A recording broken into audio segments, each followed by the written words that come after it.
Hi friends, இன்னைக்கு பார்த்தீங்கன்னா நம்ம கார்டனில் வந்து ஒரு குட்டி அறுவடை.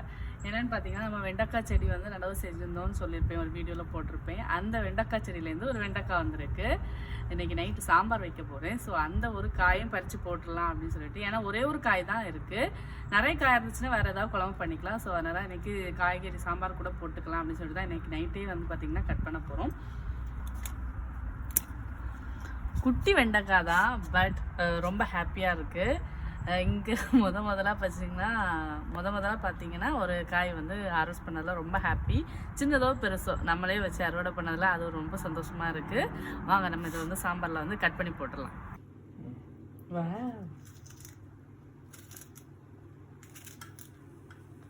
வெண்டைக்காய் பார்த்தீங்கன்னா கரெக்டான ஸ்டேஜில் இருக்குது.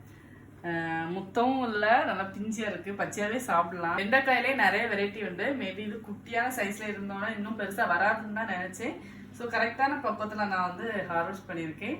ஓகே ஃப்ரெண்ட்ஸ், என்னோட வீடியோ பிடிச்சா லைக் அண்ட் சப்ஸ்கிரைப். பாய்.